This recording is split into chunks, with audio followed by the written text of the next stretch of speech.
Mesdames et Messieurs les directeurs et chefs de service, Mesdames et Messieurs les journalistes, je voudrais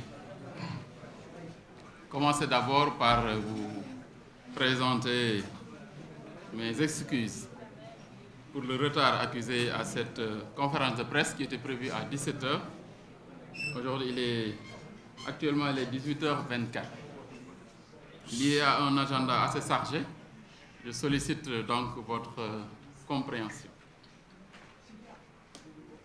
Comme l'a dit le chargé de com, l'objet de cette conférence est un peut-être petit compte-rendu de notre mission de Doha, que j'ai eu l'honneur de conduire sur instruction du chef de l'État, son Excellence Macky Sall, qui nous avait instruit de prendre toutes les dispositions pour une participation de qualité du Sénégal à la prochaine Coupe du Monde Qatar 2022.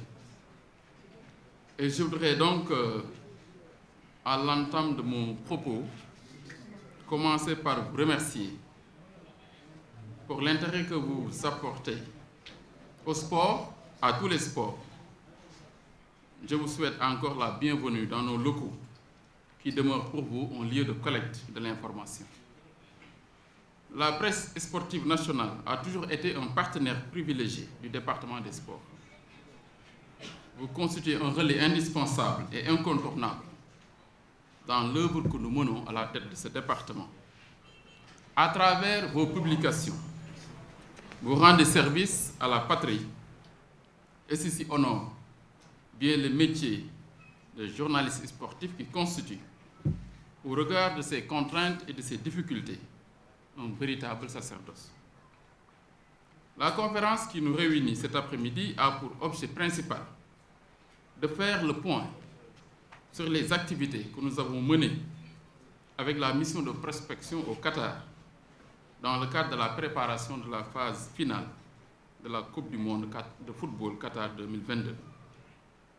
En effet, comme vous le savez, c'est conformément aux orientations et instructions du chef de l'État, son Excellence Macky Sall, qui définit la vision de la politique sportive nationale que nous avons en charge de mettre en œuvre sous l'autorité du Premier ministre, M. Amadou Ba, que nous effectuons cette activité visant à rendre compte au peuple sénégalais. Je voudrais particulièrement remercier le Comité national olympique dans sa double mission d'interlocuteur du mouvement associatif auprès des pouvoirs publics et promoteur des idéaux de l'olympisme.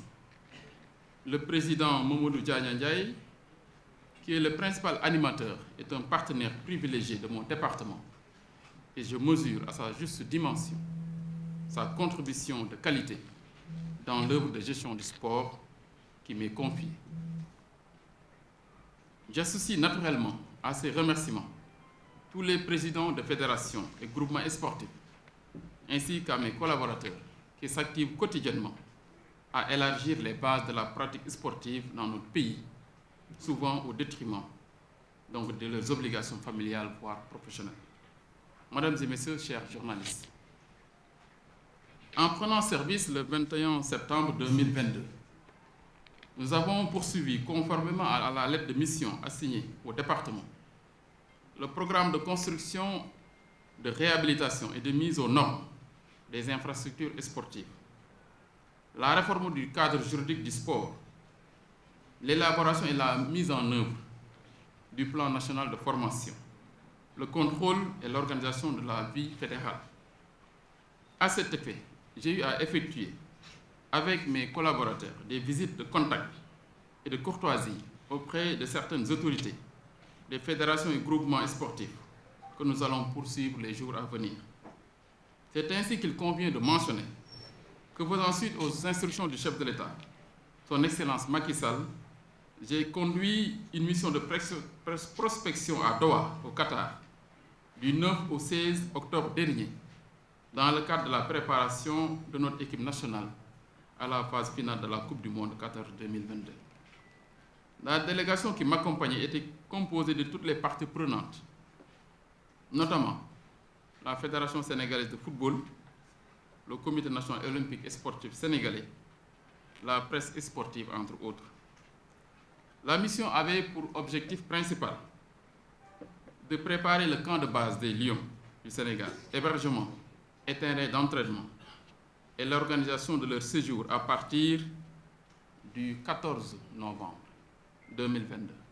Le départ des Lions pour le Qatar est prévu le 14 novembre, Inch'Allah, à partir de Paris.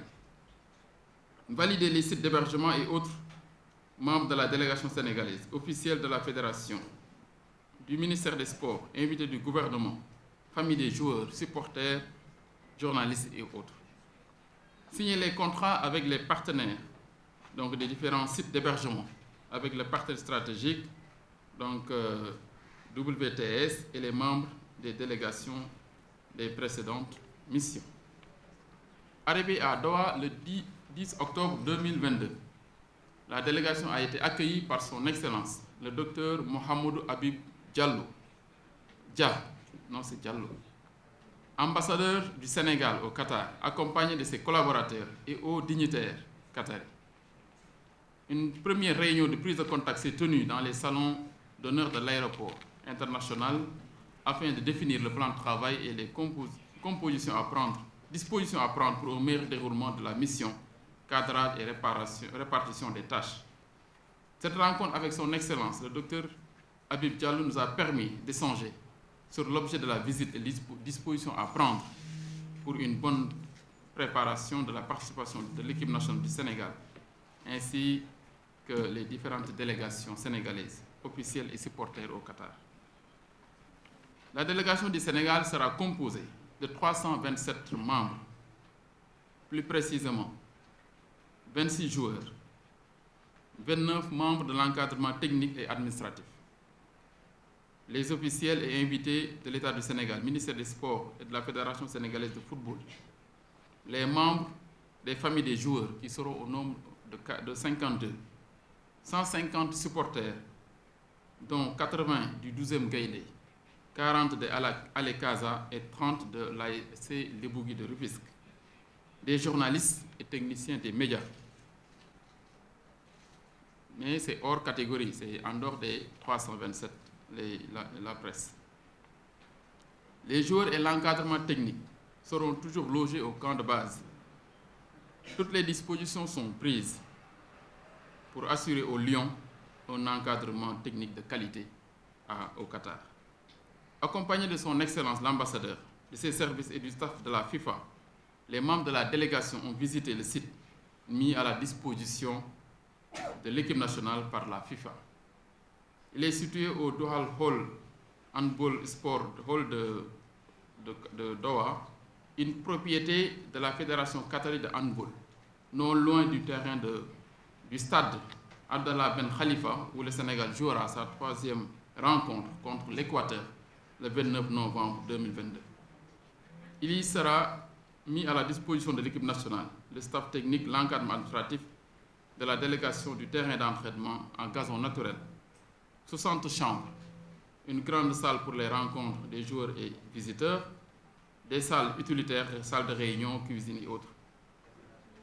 Et respectivement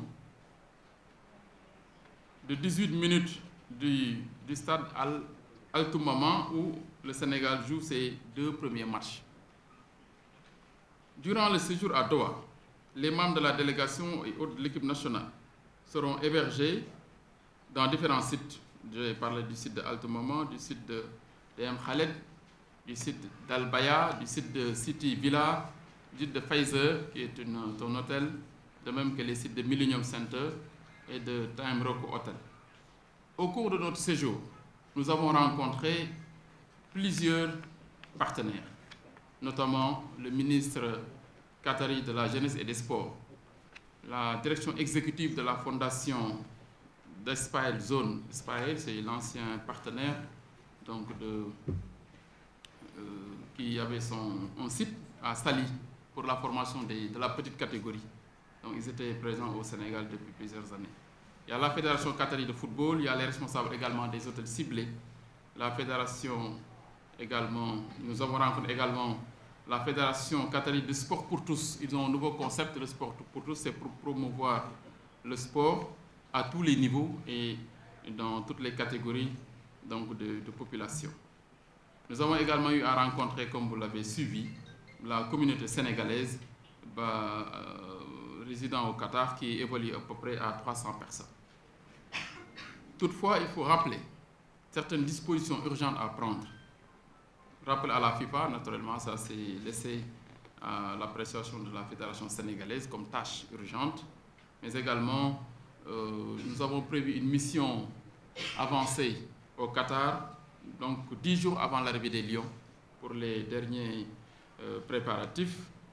D'une manière globale, nous devons dire que la mission à Doha s'est passée dans d'excellentes conditions. Et au moment où je parle, toutes les dispositions sont prises pour que l'équipe nationale sénégalaise puisse être dans d'excellentes conditions de participation à la prochaine Coupe du Monde Qatar 2022. Donc c'est ça que je voulais dire, chers journalistes, monsieur le secrétaire général, chers honorables invités, par rapport naturellement à notre mission au Qatar qui s'est déroulée du 9 au 16 octobre 2022. Je vous remercie.